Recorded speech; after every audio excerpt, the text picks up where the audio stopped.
Excuse me? Hey guys, what's up? Welcome back to the channel. It's Cynicalex, and we just got a surprise sneak peek for She-Hulk of all things. So this is a huge turn of events for the normal update cycles, not only for Marvel Future Fight updates, but for Disney Plus inspired updates. But let's check this out here. Inspired by Marvel Studios' She-Hulk Attorney at Law with Tatiana Maslany. Woo woo woo!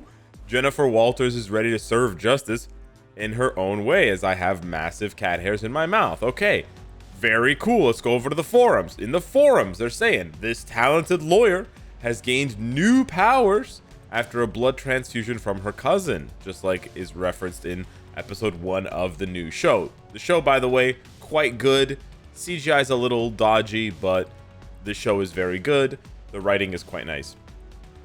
The Fist of Justice, but not the Iron Fist, by the way.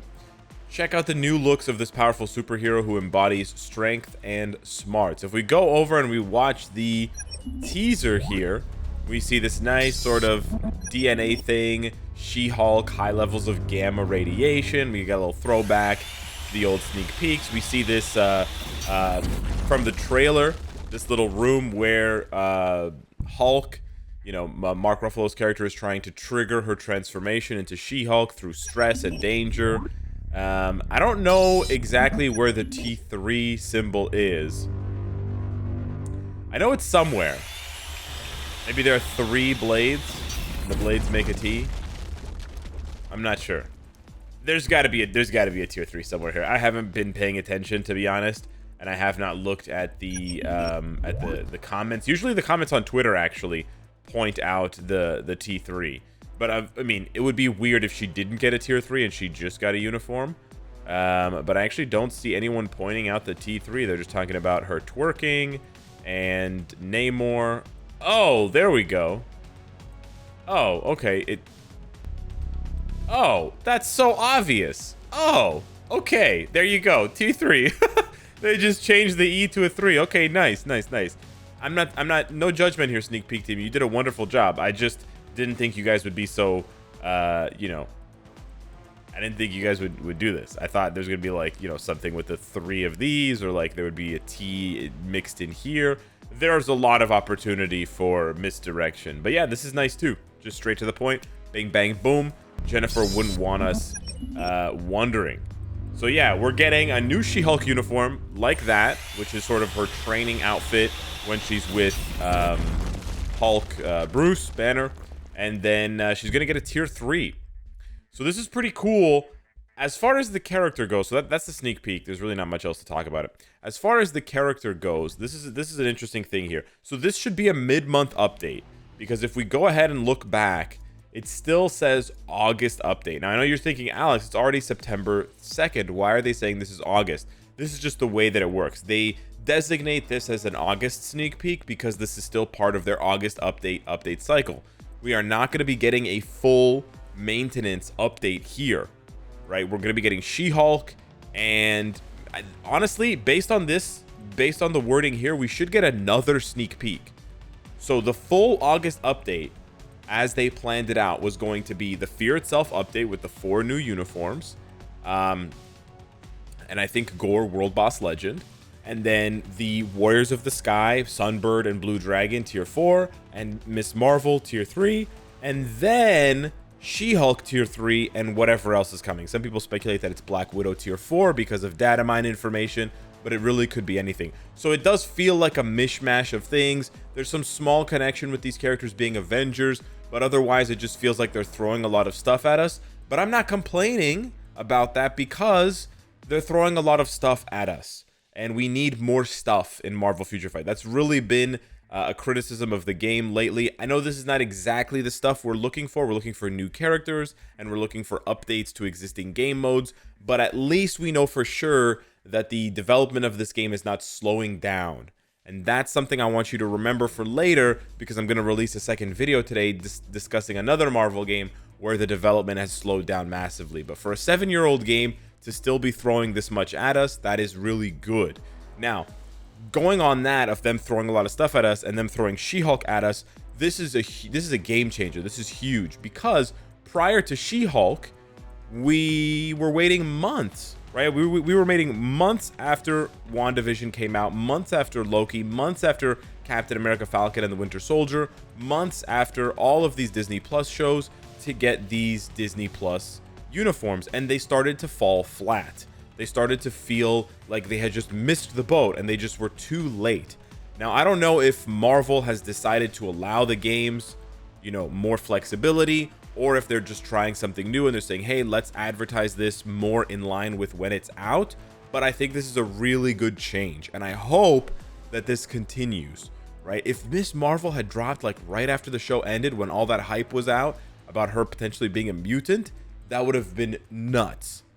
The fact that this is dropping during the show, I really like that. I do think they should continue to do this. I think they need to let go of the whole, like, we don't want to spoil people thing. And they also need to release the characters as well. Like, we really should have gotten Layla for Moon Knight. We really should have gotten Sylvie for Loki and Agatha for WandaVision. But yeah, I really like this change, whether it was facilitated by Netmarble or whether it was facilitated by Marvel. I think it's an excellent change, and I think they need to run with this idea and continue it. I hope that there's more, attention than usual. There's an uptick in players from this, because it's something that I think is a good idea, right? I don't think they should be waiting until the show is over to then try to capitalize on the dying hype of the show. And they can still take some aspects of the trailers, which we know are going to be in the show, and they can still make some skills based on that. The thing is with She-Hulk as well, I will say this for She-Hulk specifically, she's not going to have many signature moves from the show the way that Miss Marvel, Moon Knight, Loki, etc. do, because at the end of the day, she's a Hulk, so her power set is a little bit more limited. There may be like one really funny scene where she uses like a really funny object to hit someone. But again, I don't think the show is necessarily as action focused as the other Marvel shows. It seems to be more about exploring her character. And I'm spitballing based on my own opinion. It's not necessarily the truth. It's not the truth. It's my opinion. But that's sort of my thinking. But I'm really happy with that. I do think they should continue to do that.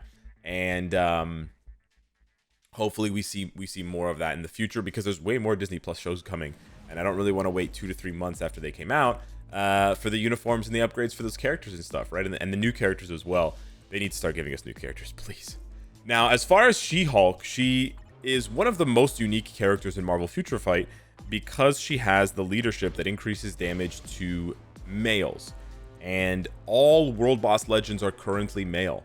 So this could be a game changer for PvE content. It could be a game changer for PvP content, because besides Emma and Blue Dragon, all of the PvP meta is male as well currently. But I'm seeing more of a value proposition here for PvE. So this is a huge leadership that's finally going to be tapped into for World Boss Legend pushing, for other content, story mode, blah blah blah, potentially dispatch. So that is quite nice. I'm looking forward to that. Keep in mind, she's also a Gamma character, right? Like the Hulks, like Abomination, she's a Gamma. That means she's going to benefit from those passive buffs. Can't necessarily use all of them, the Abomination one, in that content, but she should pair nicely with her cousin here. So that should be quite cool. Another video that was accidentally dropped. I don't mean to leak it, but I do want to show you guys. So I was tagged in this video as well. I don't want to reveal who posted the video because I don't want to get them in trouble. But this was posted on the Facebook page and then taken down. So this was obviously a mistake. This video is probably going to get released in a few days or a few weeks to coincide with like advertising She-Hulk's tier 3. But we can see this is probably, like, we have a little animation here. This is probably her tier 3 animation. Like her tier 3 advancement animation, which is pretty cool. We get a little preview of that. She's reading books, she's pointing. That might be her tier 3 skill, to be honest. And then we see her punching and roaring. So that's pretty cool. I like the sort of mixture of muscles and it's obviously it's hammed up and it's over dramatic. It seems almost like Deadpoolish, but yeah, she is the original fourth wall breaker. So I like it, and I can't wait to see how strong she is. And yeah, the cool thing is, like, unlike maybe some other uniforms, this one is going to be very accurate to the show because She-Hulk is so heavily CGI. Yeah, whatever. I mean, I don't really care about the CGI. I know some people do, but it is what it is. So yeah, that's the sneak peek. That's what we're getting, and it's honestly better than normal. It's better than normal for the reasons that I outlined, as far as us getting it much closer to when the show comes out, or when it's still out, but also that She-Hulk is a pretty interesting character with that leadership, and she's honestly not bad right now. I might do a pre-update look at the character, because she is surprisingly good for a tier 2. She hits quite hard, and her bios are not that difficult to get, so should be quite interesting to see where they go with this character build wise, if they go PvE or PvP. But yeah, we'll have to wait and see for next week. So yeah, this update should be landing next Tuesday, very soon from now, like just 4 days from now, and or five days, and there shouldn't be any maintenance. So yeah, pretty nice. Anywho, hit me up in the comments down below. Start saving those combat books if you want to tier 3 her. Smash the like button, and I'll see you in the next one. Take care.